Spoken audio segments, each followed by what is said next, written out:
अस्सलामुअलैकुम। उम्मीद है मेरी छोटी सी यूट्यूब फैमिली बिल्कुल खैरियत से होगी। अल्हम्दुलिल्लाह मैं भी बिल्कुल ठीक हूँ।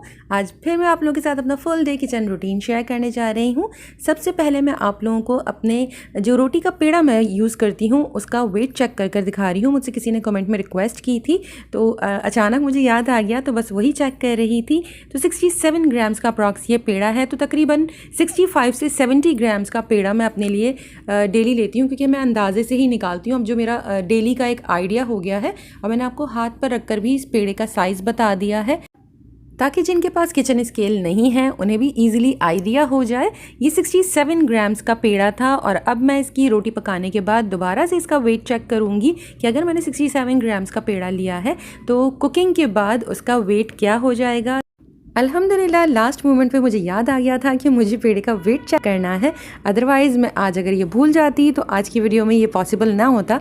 मेरी पूरी कोशिश होती है अगर कोई मुझसे रिक्वेस्ट करता है और जो मैं पॉसिबल होता है कर पाती हूँ तो वो ज़रूर आप लोगों के साथ नेक्स्ट वीडियो में शेयर करती हूँ। अदरवाइज़ कुछ कॉमेंट्स ऐसे भी आते हैं जो अपनी डाइट से या किसी डिज़ीज़ से रिलेटेड मुझसे डाइट का क्वेश्चन करते हैं, तो मैं आप लोगों को एक बार फिर क्लियर कर देती हूँ। मैं बार बार बताती हूँ मैं कोई डाइटिशियन या न्यूट्रिशनिस्ट नहीं हूँ, सिंपल हाउसवाइफ हूँ।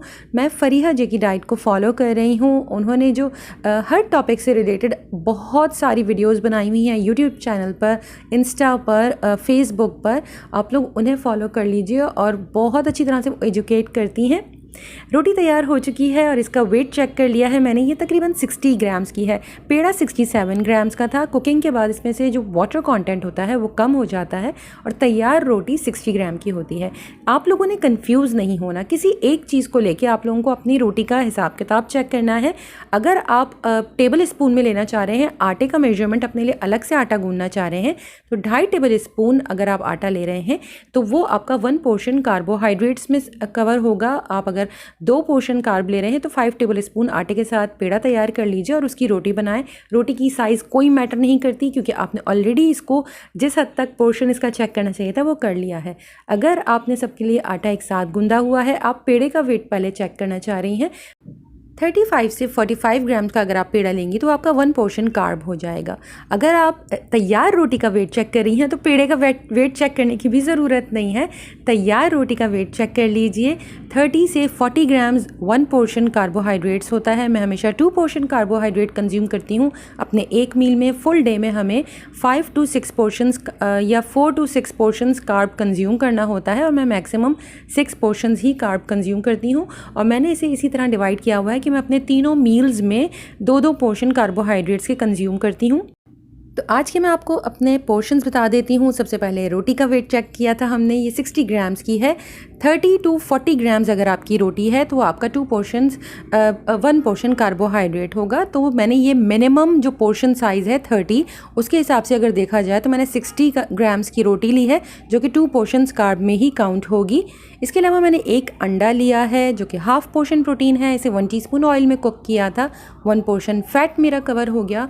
हाफ़ कप मैंने इसमें इसके मिल्क ऐड किया है चाय में अपनी, तो ये मेरा हाफ़ पोर्शन डेयरी हो गया। 1 टीस्पून शुगर ऐड की है जो 16 कैलोरीज़ है, जो हमें 120 कैलोरी डेली अलाउ है, उसी में से उसे माइनस किया जाएगा।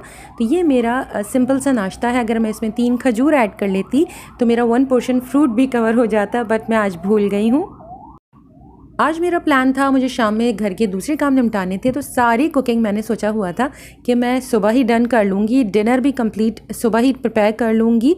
अदरवाइज़ आप लोगों ने नोट किया होगा कि मैं कोशिश करती हूँ डिनर मेरा शाम में बहुत ही कोई सिंपल सी रेसिपी को मैं फॉलो कर लेती हूँ, लेकिन आज मैंने सुबह ही कुकिंग सारी कंप्लीट कर ली थी। लंच के लिए मैंने दाल चावल प्लान किया हुआ है और मैंने मिक्स दाल के पैकेट को पाव दाल थी, इसे मैंने सोक करके रख दिया है तकरीबन आधे घंटे के लिए। मीनवाइल मैं शाही खीर मिक्स या शान की खीर मिक्स मैं फ़र्स्ट टाइम लेकर आई थी और इसे तकरीबन 2 महीने हो चुके हैं। विंटर्स में मैंने ऐसी काफ़ी सारी चीज़ें ले ली थी जो मैं बिल्कुल फिर बना नहीं पाई थी क्योंकि गैस की लोड शेडिंग बहुत ज़्यादा थी। तो अब तकरीबन कोशिश कर रही हूँ कि रमज़ान से पहले ये तमाम चीज़ें मेरी जो एक्स्ट्रा पड़ी रह गई हैं उन्हें ख़त्म कर लूँ। तो ये खीर मिक्स मैं लेकर आई थी। मैंने इससे पहले शान का खीर मिक्स कभी ट्राई नहीं किया, मुझे पर्सनली ये बहुत पसंद आया है। और साथ ही मैंने फ्रीज़र में से अपना ये बॉक्स निकाल लिया था बालाई का। विंटर्स में मैं चाह रही थी पंजीरी बनाना और उसके लिए मुझे देसी घी तैयार करना था, तो मैंने 2-3 दिन तक दूध बाहर से परचेज़ किया था, खुला दूध, और ऊपर से जो बालाई निकल रही थी उसे मैं कलेक्ट कर रही थी कि बॉक्स फुल भर जाएगा तब मैं इसकी घर में ही होममेड देसी घी तैयार कर लूँगी। बट अनफॉर्चुनेटली गैस का इतना ज़्यादा इशू रहा कि फिर मैंने ये अपना इरादा पोस्टपोन कर दिया था और मैं स्किम्ड मिल्क लेना स्टार्ट कर दिया। मैंने मिल्क पैक का जो न्यू इंट्रोड्यूस कराया उन्होंने, तो इसके बाद ये बॉक्स ऐसे ही पड़ा हुआ था और अब फ्रीज़र को खाली करने का टाइम हो गया है, क्योंकि थोड़ी बहुत चीज़ें मुझे रमज़ान से पहले प्रिपेयर कर कर रखनी है। वैसे मेरी कोशिश होती है कि मैं रमज़ान में तमाम चीज़ें फ़्रेश बनाऊँ, लेकिन ज़रूर कुछ ना कुछ बना कर रखना चाहिए। ये भी एक बहुत बड़ी डिबेट होती है हमारे सोशल मीडिया पर। कुछ लोग नीचे कमेंट्स में यही कह रहे होते हैं कि इतना ज़्यादा लोग खाने पीने के ऊपर क्यों तवज्जो देते हैं। तो ये सिर्फ़ इबादत का महीना है, तो हमारे दीन ने हमें सिर्फ़ इबादत के लिए कभी भी नहीं फ़ोर्स किया। हमें दीन और दुनिया को दोनों को बैलेंस तरीके पे लेकर जाते हुए सिखाया गया है कि दोनों को किस तरह से साथ लेकर चलना है। दीन को लेकर अगर आप चल रहे हैं तो कभी ये नहीं कहा गया कि दुनिया को बिल्कुल छोड़ दिया जाए। और जब आप पूरा दिन आपके फैमिली मेम्बर्स इतना लंबा फास्ट रखते हैं, तो हम लेडीज़ को ट्रेडिशनली भी हमारी ये सकाफ़त है, कुछ चीज़ें रिलीजन से रिलेटेड हैं तो कुछ हमारी ट्रेडिशन से रिलेटेड हैं कि हमें अच्छा लगता है अपने घर वालों के लिए खाना बनाना, उन्हें सर्व करना। और मुझे लगता है कि ये रमज़ान में हमारे रब की रहमतें और बरकतें ही हैं जो हर एक का दस्तरख्वान हमेशा भरा होता है। आप चाहे सारा साल किसी को देखें, वो मील में अगर सिर्फ एक डिश ही खा रहे हैं तब भी वो परेशान रहते हैं, लेकिन रमज़ान दस्तरख्वान हर एक का भरा हुआ होता है। नेबर्स से कहीं से कुछ आ जाएगा, कुछ भी होगा, कोई ज़रिया बन जाता है, लेकिन दस्तरख्वान मेरे रब हमेशा हर एक का भरा रखता है। अल्लाह पाक बस हमें इस महीने की तमाम नेमतें, बरकतें, रहमतें समेटने वाला बना दे और हमसे राज़ी हो जाए। आज बहुत बातें हो गई, बात कहाँ से शुरू हुई और कहाँ निकल गई। मैं आप लोगों को खीर की सिंपल सी रेसिपी बता देती हूँ। मैंने 1 लीटर दूध के अंदर मलाई जो मेरे पास मौजूद थी वो भी ऐड कर दी, खीर मिक्स ऐड किया था और बस इसे मैं वक्फे से चला रही थी। बहुत ईजी सी रेसिपी है, बहुत मज़ेदार खीर तैयार हुई थी। जैसे ही थोड़ी सी गाढ़ी हुई थी मैंने इसे सर्विंग बोल में निकाल लिया था। 2 स्मॉल सर्विंग कप्स में मैंने निकाला है, सिंगल सर्विंग कप, और बाकी मैंने एक बड़े बोल में निकाल दिया है। मैं आज अपना डिनर ट्रीट डिनर के तौर पर या ट्रीट मील के तौर पर एंजॉय करने वाली हूँ। मैं कैलोरीज काउंट नहीं करने वाली हूँ, लेकिन मैं फिर भी पूरी कोशिश करूँगी कि पोर्शंस का हर चीज़ में ध्यान रखूँ। तो खीर पे मेंशन किया हुआ है 50 कैलोरीज़ बन रही हैं 1 सर्विंग की। 10 सर्विंग्स इस बॉक्स में है, तो आई थिंक इन्होंने जो साशे दिया हुआ है उसकी कैलोरीज़ हैं। तो अगर आप इस तरह से देखते हैं तो ये फुल पैकेट 500 कैलोरीज़ का बन रहा है। साथ ही अगर आप इसमें 1 लीटर दूध शामिल करते हैं फुल फैट, तो 682 समथिंग कैलोरीज़ का होता है दूध। तो ये टोटल मिला के 1100 समथिंग बन जाएगा। और आप जब इसकी तैयार खीर हाफ कप कंज्यूम करेंगे तो फिर आपको ये तकरीबन 120 कैलोरीज़ के करीब बनेगी। मतलब इसके बाद फिर आपके पास और कोई गुंजाइश नहीं है फुल डे में कैलोरीज़ कंज्यूम करने की। तो बस इस बात का थोड़ा ध्यान रख लीजिएगा। अदरवाइज़ आज मैं इसे फुल ऑन एंजॉय करने वाली हूँ कि जब आप ट्रीट मील एंजॉय करते हैं तब आपको कैलोरीज़ काउंट करने की ज़रूरत नहीं है। कोशिश करें कि हेल्दी ऑप्शंस खाएँ, लेकिन और पोर्शंस जो हैं उसका थोड़ा सा ध्यान रखने की ज़रूरत होती है, लेकिन इसके अलावा कैलोरीज़ के ऊपर फोकस करने की ज़रूरत नहीं है। मैंने आज डिनर के लिए प्लान किया है हड्डी गुड्डी का सालन। दाल मैंने ऑलरेडी चूल्हे पर चढ़ा दी है, उसके ऊपर जो झाग आई थी वो मैं हमेशा ज़रूर पहले हटा देती हूँ फर्स्ट बॉयल के बाद, ताकि इसके बाद दाल का कलर बहुत अच्छा रहता है। उसे मैंने बॉयल करने के लिए रख दिया है। दूसरे चूल्हे के ऊपर डिनर की तैयारी शुरू हो गई है। मैं हमेशा 5 पोर्शंस के हिसाब से खाना तैयार करती हूँ और अब तो मैंने नोटिस किया है कि मैं 6 to 7 पोर्शंस जितना भी खाना बनाती हूँ, लेकिन मैं सिर्फ 5 टीस्पून ऑयल ही ऐड करती हूँ। तो मैंने 5 टीस्पून ऑयल ऐड किया है। खाना ये बहुत ज़्यादा बनने वाला है, लेकिन ऑयल मैंने बहुत कम यूज़ किया है। सबसे पहले मैंने इसमें 2 दरमियाने साइज़ की प्याज डाल दी थी। स्लाइसर की हेल्प से मैंने प्याज इसलिए कट की है ताकि मुझे बहुत पतली प्याज चाहिए थी। जैसे ही प्याज थोड़ी सी सॉफ्ट हो गई, इसका कलर चेंज नहीं करना था।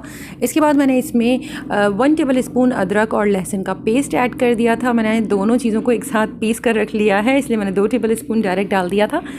थोड़ा थोड़ा पानी शामिल कर कर भुनाई करते रहा करें। जैसे ही अदरक लहसुन का पेस्ट थोड़ा सा भुन गया था, मैंने इसके अंदर 1 टीस्पून सॉल्ट, 1 टीस्पून ज़ीरा, 1 टीस्पून हल्दी ऐड कर दी थी और इसकी मैं हल्का सा पानी का छिड़काव के साथ भुनाई कर रही थी, क्योंकि जब आपके पास तेल कम होता है तब भुनाई के लिए आपको थोड़ा थोड़ा पानी ऐड करना पड़ता है, और दूसरा फ्लेम हम तेज़ नहीं रख सकते हैं, स्लो फ्लेम के ऊपर ही कुकिंग करनी पड़ती है।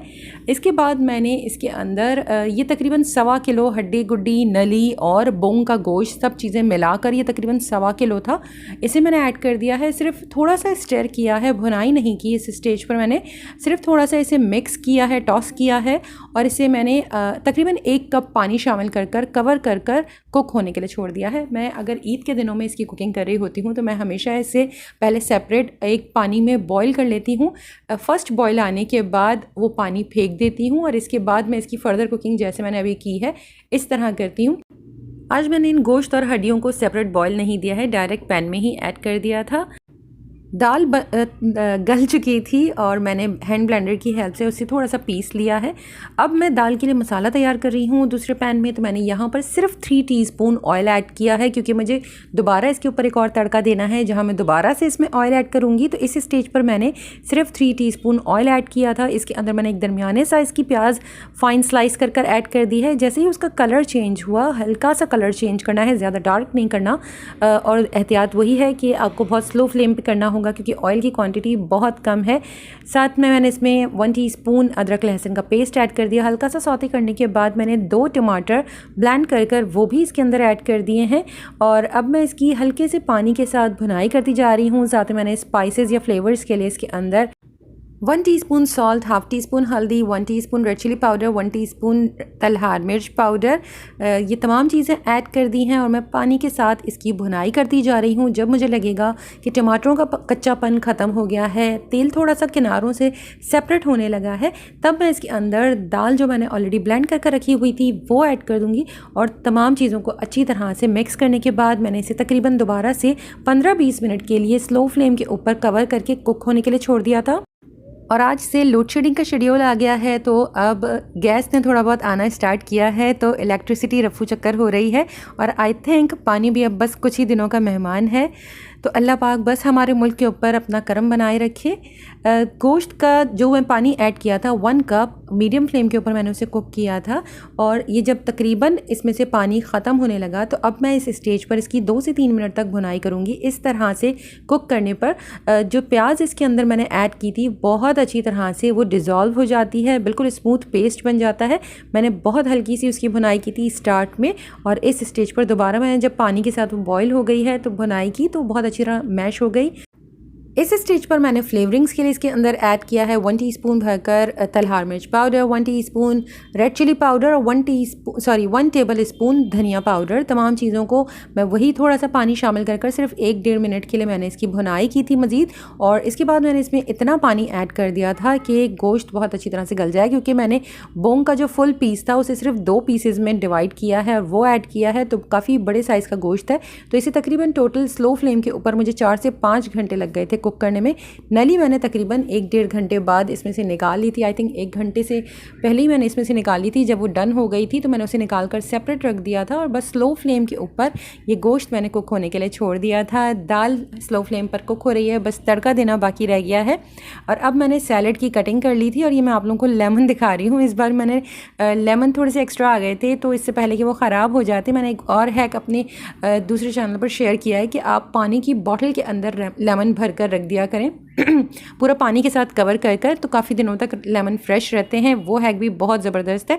इसके अलावा मैंने ये इस दफ़ा ट्राई किया है, इसे डायरेक्ट फ्रीज़र में मैंने रख दिया था, तो ये निकाल कर जैसे ही मैंने ये फ्रीज़र से इस वक्त निकाला, इस वक्त बिल्कुल सख्त है, बहुत इजीली ये कट हो जाता है। सीड्स निकाल लें, ऊपर से इसकी स्किन बहुत अच्छी तरह से पील ऑफ हो जाती है। मैं छोटे से पीसेस में से कट कर जिस चीज़ में मुझे डालना है मैं इसे ऐड कर लेती हूँ। इसका पूरा पल्प आ जाता है बाहर, चाहे आप इसे स्क्वीज़ करें या फिर आप बाकायदा इसका पील उतार कर इसे चॉप कर लें, या फिर कुछ देर के लिए अगर आप रूम टेम्परेचर पर रख देंगे तब भी आप इसे स्क्वीज़ कर सकते हैं, लेकिन तब भी इसका पील जो है वो इसके फ्लैश से सेपरेट हो जाएगा। तो ये जूसेस वगैरह में ऐड करने के लिए या नींबू पानी वगैरह बनाना है तो उसके लिए आई थिंक ये बड़ा बेहतर ऑप्शन है कि इस तरह से फ्रीज़ कर रख दिया जाए, बाद में पील उतारें, बीज निकालें और इसे ब्लेंडर में डाल दीजिए। दाल चावल के साथ आप लोगों ने हमेशा नोट किया होगा कि मैं कोशिश करती हूँ कि मैं जो गाजर का अचार हमारा मेमनी स्टाइल होता है, इंस्टेंट गाजर का अचार, वो बनाती हूँ। लेकिन इस साल मैंने वो भी बहुत कम बनाया है क्योंकि उसमें ऑयल यूज़ होता है, तो वो मेरा एक्स्ट्रा ऑयल कंजम्पशन हो जाती है। तो आज मैं बस नॉर्मल फ्रेश सैलड बना रही हूँ। मैंने प्याज को स्लाइस कर लिया था, खीरे और गाजर को जुलियन कट कर लिया है। उसमें मैंने नमक स्प्रिंकल किया था, साथ ही थोड़ा सा लाल मिर्च पाउडर, चाट मसाला और ज़ीरा पाउडर स्प्रिंकल करने के बाद लेमन जो मैंने कट कर रखा हुआ था वो ऐड किया और हाथों से अच्छी तरह से मसल लिया ताकि लेमन बहुत अच्छी तरह से मिक्स हो जाए। और बस मज़ेदार से चटपटा सा सैलड भी रेडी है। अब दाल के ऊपर तड़का लगाने के लिए मैंने पैन में 3 टीस्पून ऑयल लिया है। मैंने पहले 3 टीस्पून ऑयल यूज़ किया था और अब मैं 3 टीस्पून ऑयल ऐड करूँगी। तो इस तरह टोटल 6 टीस्पून इसके अंदर ऑयल है और ये खाना हमारे पोर्शंस के हिसाब से काफ़ी ज़्यादा है। तो मेरे पोर्शन में अभी भी आई थिंक 1 टीस्पून ऑयल से कम ही ऑयल आएगा। मैंने इसके अंदर ऐड किया है ज़ीरा और साथ ही मैंने इस स्टेज पर कच्ची प्याज के साथ नहीं तड़का तैयार किया। मैंने यहाँ पर जो रेडीमेड प्याज होती है तली हुई वो ऐड की है क्योंकि मैं बहुत कम ऑयल के साथ अगर मैं उसे मज़ीद कुक करने बैठती तो इतना प्रॉपर कलर नहीं आता। मैंने इसके अंदर इसके अलावा कड़ी पत्ता और हरा धनिया ऐड किया और लास्ट में मैंने बहुत थोड़ा सा तलहार मिर्च पाउडर ऐड किया था और बस इसे अच्छी तरह से गर्म कर दाल के ऊपर डाल दिया। और अगर आपको पसंद है तो हरी मिर्चें स्लेट कर ऐड कर दीजिए, उससे भी बहुत अच्छी खुशबू आती है। आज मैंने इतनी बातें की हैं कि शायद आप लोगों को मैंने वीडियो क्लिप तो दिखा दिया है, लेकिन बताना भूल गई हूँ कि मैंने मिड मॉर्निंग में एक स्नैक में बनाना ले लिया था। हम टोटल 3 पोर्शंस कंज्यूम कर सकते हैं फ्रूट के डेली। 80 ग्राम्स तक फ्रेश फ्रूट आप ले सकते हैं 1 पोर्शन में। तो तकरीबन एक स्मॉल साइज़ का बनाना अगर आप ले रहे हैं तो वो आपका 1 पोर्शन फ्रूट है। तो मेरा सुबह 1 पोर्शन फ्रूट का हो चुका है।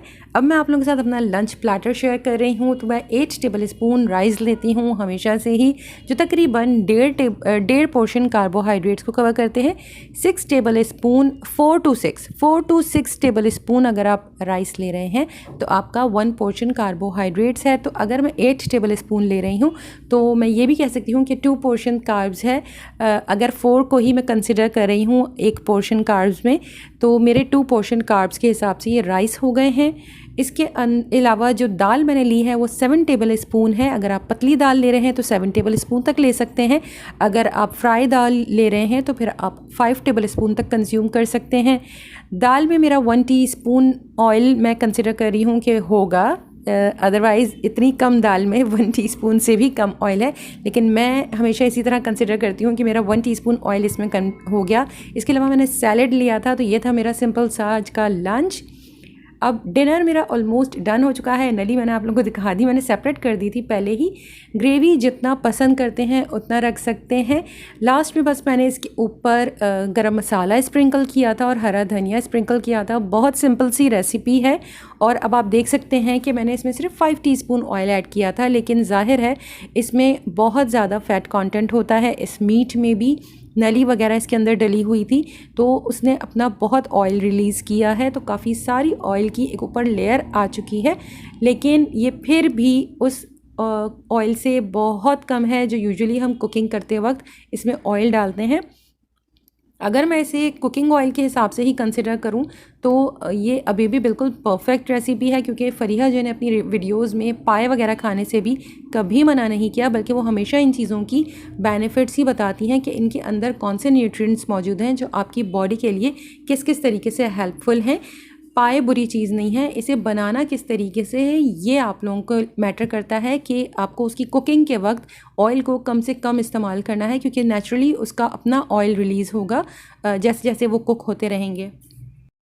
फ़रीहा जी की डाइट की यही खूबसूरती है कि आप सब कुछ खा सकते हैं, सब कुछ खा सकते हैं। थोड़ा सा सेंसिबल होकर खाने की ज़रूरत है। ऐसे कोई पाबंदी नहीं है जो आपको किसी भी इंग्रेडिएंट या किसी फूड आइटम के ऊपर लगाई गई हो। आप अगर उनका चार्ट देखेंगे तो उन्होंने ये नहीं लिखा कि bread slice, brown bread slice आप इतना कंज्यूम कर सकते हैं। नहीं, उन्होंने स्लैश डालकर ब्रेड का भी लिखा हुआ है कि ब्रेड भी आप कंज्यूम कर सकते हैं, लेकिन कितना खाना है ये आपको बस सिर्फ चेक करना है। यकीन माने आप अगर उनके पोर्शन कंट्रोल को फॉलो करते रहेंगे प्रॉपर, अल्लाह करे कि मैं भी शुरू हो जाऊं प्रॉपर तरीके से। मैं अभी भी आप लोगों से कह रही हूं कि मैं प्रॉपर तरीके से पोर्शन कंट्रोल को फॉलो नहीं कर रही हूं। जिस दिन सिर्फ वीडियो रिकॉर्ड करती हूं उसी दिन फॉलो कर पाती हूं, बाकी दिनों में दोबारा से ऑफ ट्रैक ही चल रही हूं। अल्लाह करे कि मैं बस प्रॉपर तरीके से अब अपने स्ट्रॉन्ग विल पावर के साथ जिस तरह पहले ये कर रही थी अब दोबारा से स्टार्ट कर लूँ। शाम में मैंने चाय कंज्यूम की थी, उसमें भी मेरी शुगर मौजूद थी 1 टीस्पून, और इसके अलावा मैंने स्ट्रॉबेरीज़ ली थी अपने सेकंड पोर्शन फ्रूट के तौर पर। तो 80 ग्राम्स में कितनी स्ट्रॉबेरीज़ आएंगी यह आप लोगों को दिखाने की कोशिश कर रही थी। तो तकरीबन 6 स्ट्रॉबेरीज़ थी। साइज़ आप लोगों को अंदाज़न मैंने दिखाया है, 1.5 इंच का जो साइज़ होता है स्ट्रॉबेरी का। तो तकरीबन 6 स्ट्रॉबेरीज़ या हाफ़ कप आप कह सकते हैं स्ट्रॉबेरी आपकी 80 ग्राम्स या फिर 1 पोर्शन फ्रूट्स बन रही हैं। ये मेरी डिनर की प्लेट है। मैंने एक हड्डी का पीस लिया है और एक मीट का पीस लिया है। आप 100 ग्राम्स तक 90 ग्राम्स तक मीट ले सकते हैं आपके 1 पोर्शन प्रोटीन में, या आपकी हथेली की साइज़ के बराबर। तो ये मैंने एक पीस कट करके बोटी का लिया हुआ है। हमारे घर में इसे जो बेकरी पर शीरमाल मिलता है उसके साथ खाना पसंद किया जाता है, तो मैंने अपने लिए हाफ़ मंगवाया था। बट अब जब मैं इसे काट कर चेक कर रही हूँ तब मुझे रियलाइज़ हो रहा है कि अगर हमें जो बर्गर बन्स होते हैं वो एक बन 2 पोर्शन कार्ब्स को कवर कर रहा है, तो ये तकरीबन एक बन की साइज़ का ही इसका 1/4 पार्ट है।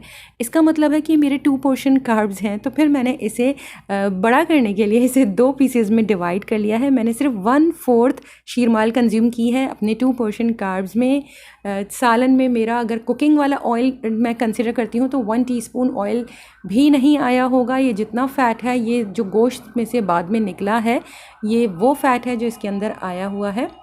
मेरे हिसाब से ये बिल्कुल परफेक्ट पोर्शन कंट्रोल डिनर है, लेकिन डाउट्स फिर भी रहते हैं क्योंकि फ़ैट नज़र आ रहा है कि ऊपर ज़्यादा आ चुका है। इसलिए मैं आज इस मील को अपने लिए ट्रीट मील कंसिडर कर रही हूँ। अब अगले 1 हफ़्ते तक मैं और कोई ट्रीट मील कंज्यूम नहीं कर सकती हूँ। मुझे इस बात का ध्यान रखना होगा क्योंकि आप हफ़्ते में एक बार या कोशिश करके 15 दिन में एक बार ट्रीट मील कंज्यूम करेंगे। ज़ाहिर है आप जितना ट्रीट मील्स वगैरह अगर अपने डाइट में डालेंगे या डेली की जो कैलोरीज़ ट्रीट की अलाउड की गई हैं वो भी कंज्यूम करेंगे तो आपका जो वेट लॉस जर्नी है उसका ड्यूरेशन बढ़ जाएगा और बहुत ही स्लोली आप वेट लूज़ करेंगे। और मुझे कोई जल्दी भी नहीं है वेट लूज़ करने की, लेकिन इतना यकीन हो गया है कि पोर्शन कंट्रोल अगर मैं प्रॉपर तरीके से फॉलो करती रहूँगी पहले की तरह तो वेट लूज़ ज़रूर होगा। तो आज के लिए बस इतना ही। इंशाल्लाह जल्द दूसरी वीडियो के साथ मिलूँगी। अपना बहुत ख्याल रखिएगा और मुझे दुआओं में याद रखिएगा। अल्लाह हाफ़िज़।